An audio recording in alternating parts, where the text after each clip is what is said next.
Alhamdulillahi Rabbil Alameen, wassalatu wassalamu ala ashrafil mursaleen, Sayyidina Muhammad wa ala alihi wa ashabihi ajma'een, walhamdulillahi Rabbil Alameen. Respected Imam, distinguished scholars, brothers and sisters, Assalamu alaikum wa rahmatullahi wa barakatuh. The Paris event happened a few days into the new year 2015. This event has many dimensions.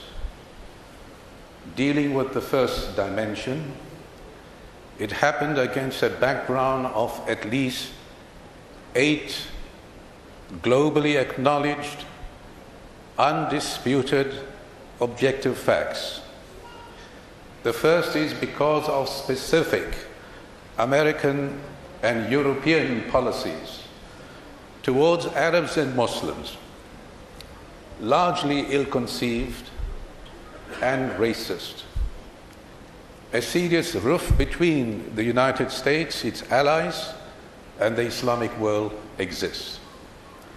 Secondly, notwithstanding pretensions and denials, the US Congress and the Senate continue to pass resolutions, the effect of which is to declare war on the House of Islam.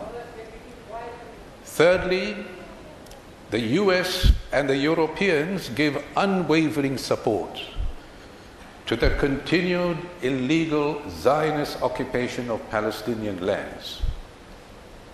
And fourthly, almost all the detainees of Guantanamo Bay are Muslims, denied free trial and due process of law in violation of international law. Fifthly, all of them have been tortured and brutalized against all norms of human decency in violation of human rights law and international law. Sixthly, the same states shamelessly and brazenly continue to violate Muslim human rights in the name of the war on terror in more than 100 countries of the world. Seventh, by propping, arming and financing, they embrace Arab dictators who in turn direct their forces against their own local Muslim populations. And eighth, almost all of the 56 countries of the Islamic world are suffering from the word that begins with the alphabet T: turbulence, turmoil, tension, and transition. Not one of these 56 countries is without this affliction that has been created by the United States, Britain, France, and the Israeli secret services. These facts have resulted in at least 10 million Muslims being murdered, many more millions being maimed and injured, and many more millions being deprived from their homes. And in fact, mercenaries and proxies pretending to be Muslims and armed and created by the US and the European Union, given exotic Arabic and Muslim names, armed and financed, are wreaking further bloodshed and havoc to Muslim lands. Against this background of 8 facts, objective facts, how responsible was it for Charlie and the cartoonists to depict tasteless and shameless cartoons to provoke, insult, and demonize our Nabi Muhammad alayhi salatu wassalam and his followers of 1.7 billion Muslims, constituting 25% of the entire world population? What inference should right-minded people consider of this shameless and tasteless caricatures? When the same cartoonists, by choice, refrain from demonizing the real criminals and miscreants so as not to offend them, freedom of expression notwithstanding, the only reasonable inference that we can draw is that in demonizing our Prophet Nabi Muhammad alayhi salatu wasalam and Muslims, the almost universal and continuing murder and killing of Muslims will become more acceptable and tolerable in European and American cities. You do not have to be a rocket scientist to come to this conclusion. The first principle of criminal investigation when a crime is committed is to look at who benefits from it. This is the golden rule. Just who is the beneficiary of the Paris event and such other like events? Such a question already provides the answer. The second dimension to this Paris event is that our Nabi Muhammad alayhi salatu wasalam, as indeed all prophets, do not need a defense. Allah Almighty in Surah Muzammil says, "Wasbir ala ma yaquluna wahjurhum hajaran jamila," and bear patiently the vain things they utter and gracefully forsake them. Ibn Kathir, in his commentary on this verse, says the following, that the directive to gracefully forsake them does not mean to break all relations with them or to give up addressing Allah's word to them. It simply means that the Prophet, upon whom be peace, should graciously disregard his opponent's depraved behavior, should not stoop to their level, and should abstain from responding to their vile acts. It is essential that this forsaking should not be accompanied by expressions of injury, anger, or irritation. The forsaking should instead be of the kind when a decent person resorts when a rustic, cruel, or rogue abuses or hurls an obscene abuse. One should ignore it so it does not leave a bad taste in one's mouth. And in the following verse, after the verse that I have just recited, وَذَرْنِي وَالْمُكَذِّبِينَ أُولِي النَّعْمَةِ وَمَهِّلْهُمْ قَلِيلًا. Allah Almighty says, and leave it to me to deal with these affluent who give lies to the truth and bear with them for a while. Further, Allah says in Surah 4, verse 140, that it has already come down to you in the book that when you hear the verses of Allah, they deny it and they ridicule it. So do not sit with them until they engage into another conversation, unless you become like them. Indeed, Allah will gather the hypocrites and the disbelievers in hell altogether. And Nabi Muhammad alayhi salatu wasalam himself said, Allah has commanded me to give to those who have deprived me and to forgive those who have wronged me. This was, is, and would be the response of Nabi Muhammad alayhi salatu wasalam, as indeed the Islamic response. However, we should not be naive. Dark forces within the intelligence services of these offending nations know this position too well. Hence, to produce a violent response, it is not surprising that the perpetrators seeking revenge, in most instances, are not balanced and educated individuals, but deranged persons with criminal backgrounds and often associated with one or the other of the intelligence services. That is a problem we have.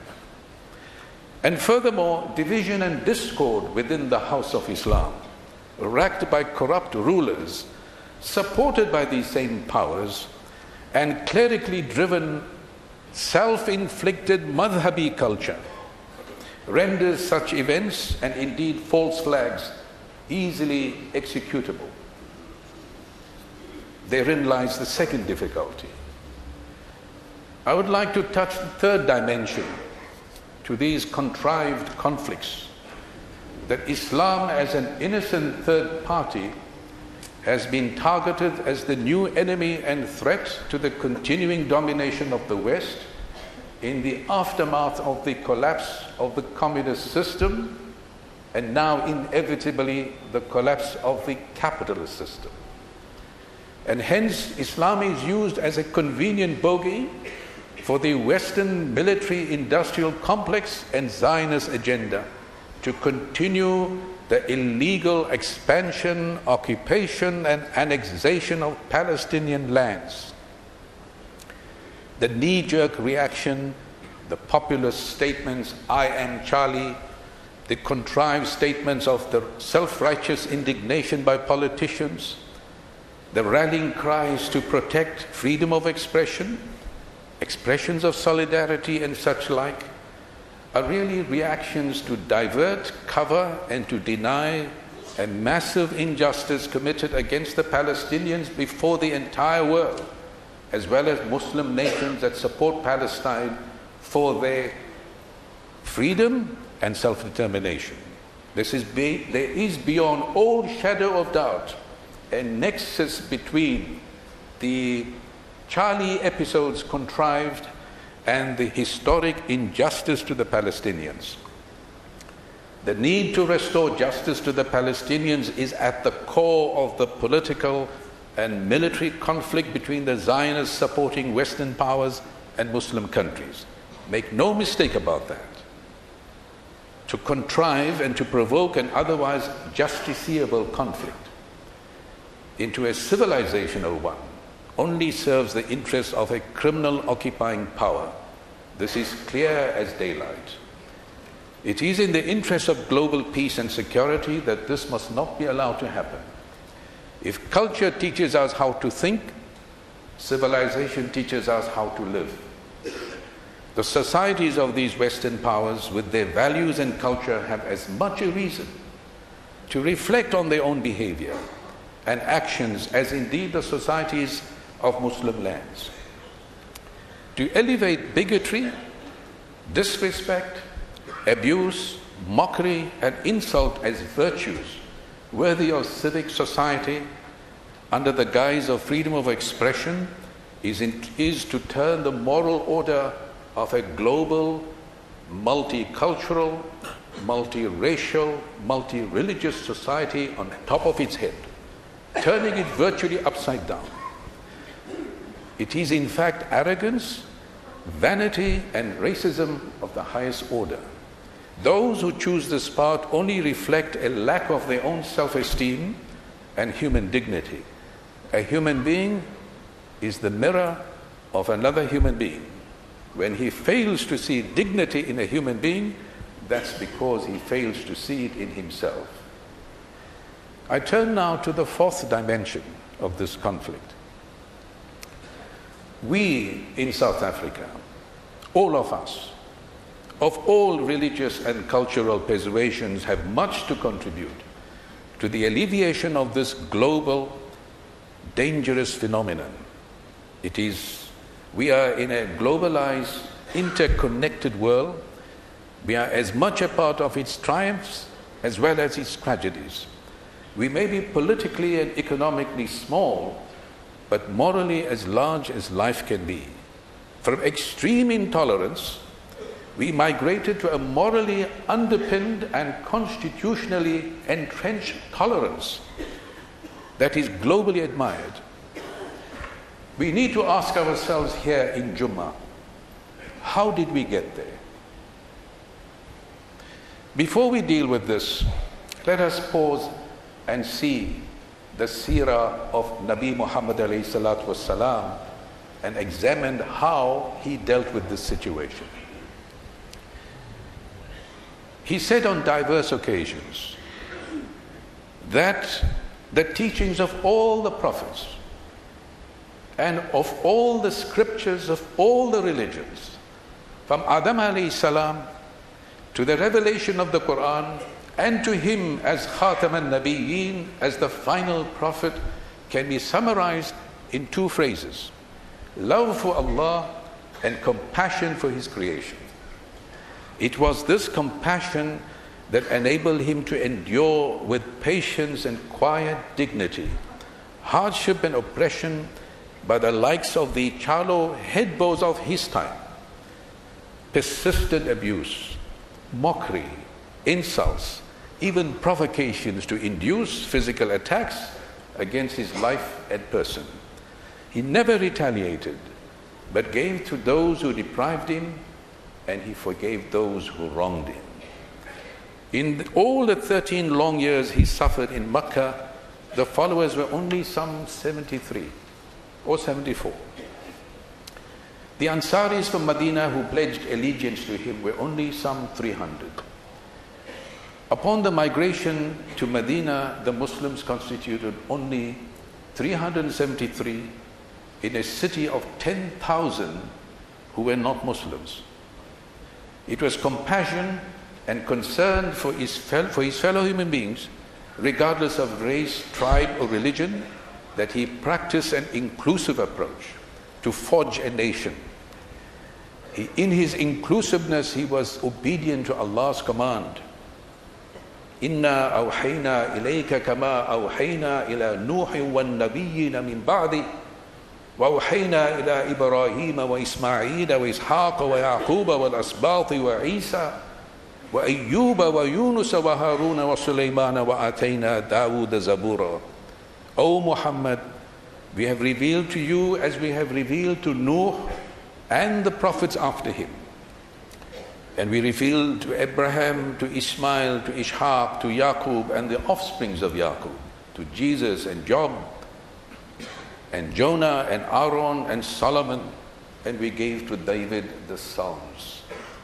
With such inclusiveness, he established the Charter of Medina, the first written document in human history that sets out equality and rights for all, regardless of faith.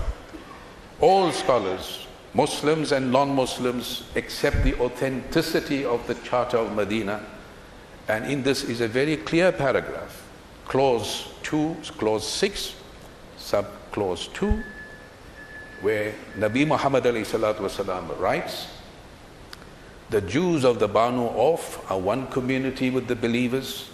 The Jews have their religion and the Muslims have theirs. Their freedmen and their persons except those who behave unjustly and sinfully, for they hurt but themselves and their families. In the second paragraph of this Charter of Medina, Nabi Muhammad ﷺ deals with the Assyrian Christians, and he says to the followers of Islam, I say, carry out my command, protect and help the Nazarenes, the Christian nation in this country of ours and in their own land. This significance is that Prophet Nabi Muhammad ﷺ recognized the Nazarenes, the Christians, as a people and a nation existing within the confines of the Islamic Ummah.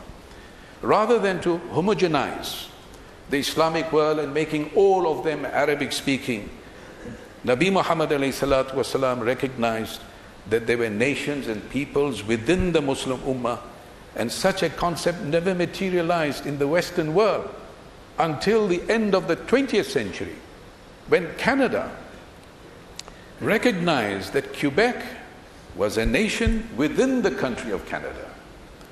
Whether they were Jews or Christians, and later Hindus and Buddhists, these communities represented a kind of United Nations under the then Islamic rule. Allah forbids you not to deal with them kindly and justly if they do not attack you for your religion or drive you from your homes. This verse clearly states that the Muslims are required to teach or treat each other peacefully with equity and birr. The term birr and derivatives are the same expressions used in the Quran and Hadith to refer to one's relationship with one's own parents. Such a relationship is more than kindness, since it includes also love and respect. The Charter of Medina granted the freedom of worship to all religious communities. This was the spirit of the Quran that shines into the hearts of any perceptive reader, the spirit of tolerance and understanding. Allah says in the Quran that He has made people into nations and tribes so that they can know and deal with each other in an equal temper of kindness and generosity. Ya ayyuhan nas, O mankind, we created you from a single pair of male and female and made you into nations and tribes that you may know and deal with each other in kindness, not that you may despise each other. Verily, the most honored of you in the sight of Allah is he who is best in conduct. And this verse emphasizes the point that in Islam, there is no place for intolerance, prejudice or bigotry based on color or race, nationality, or any other such considerations. This tolerance of Islam applies to all elements of life and all affairs of Muslims.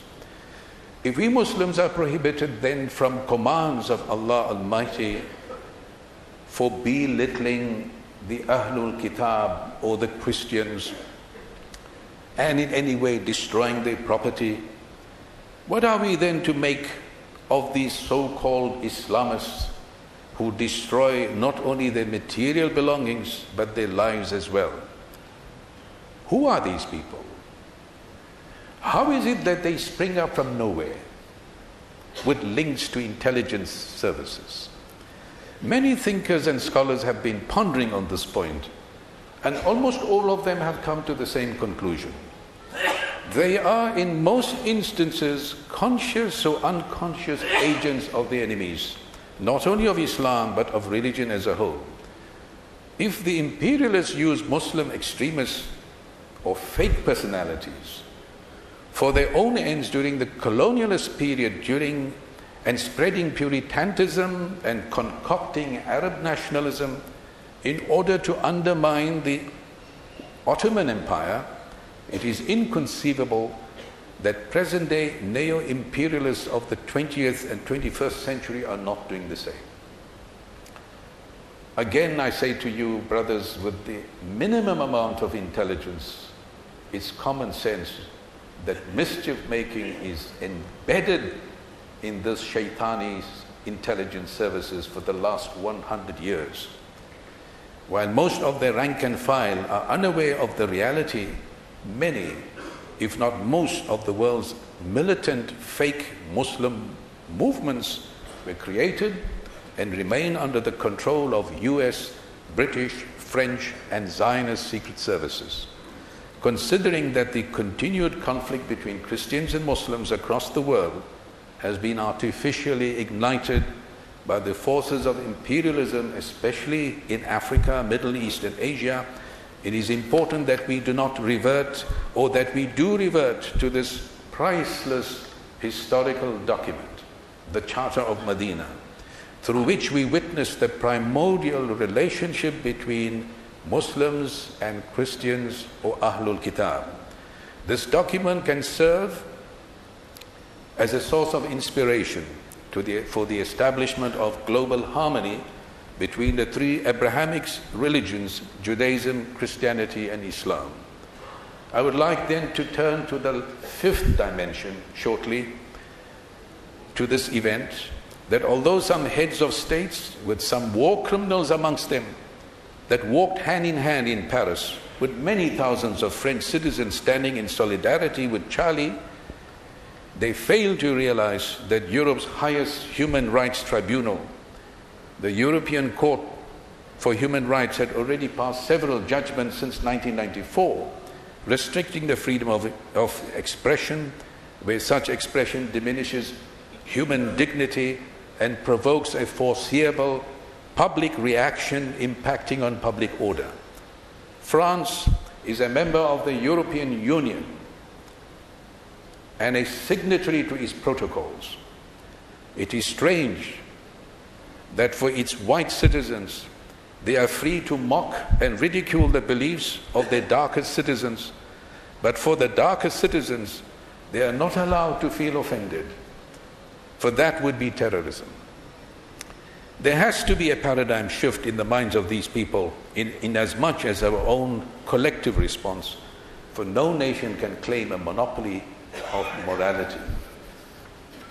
I would like to turn to our own situation here, the South African experience, and our very own esteemed leader, the late Nelson Mandela, who endured 27 years of oppression, hardship, pain and humiliation in this very city of Cape Town by his white European oppressors. Against him was an institutionalized version of Charlie Hebdo. Nay, even legislated. Brutal, insulting, mocking, humiliating and demonizing. Despite these iniquities and humiliation, Nelson Mandela followed the exact same path of compassion, inclusiveness and forgiveness. His compassion made it possible for the oppressor and the oppressed to sit around the table and map out South Africa's future.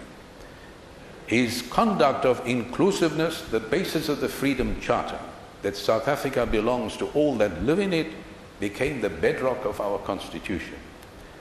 His conduct of forgiveness enabled the oppressed to opt for truth and reconciliation instead of restorative justice. These three pillars, compassion, inclusiveness and forgiveness, enabled the peaceful transformation of a society brutalized in the past to a society of equality, fairness and justice. This is why the world called our new rainbow nation a miracle. And this resonates with the very practice and seerah of Nabi Muhammad alayhi salatu wasalam of nation building and mutual coexistence. I would like to conclude by saying that all 200 countries of the world are interconnected and members of the United Nations. We have to remind ourselves that in the hallowed walls of that institution are inscribed the words, "It is in the minds of men that wars begin, and it is in the minds of men that the defenses of peace must be constructed." That construction can only begin with mutual respect and recognition of each other's dignity. Subhana rabbika rabbil izzati amma yasifun wa salamun ala al-mursaleen walhamdulillahi rabbil alameen. تبسم تبسم وخل الهموم وخل الغموم وخل الضجر ولا تبتئس من صروف الزمان ولا تشتكي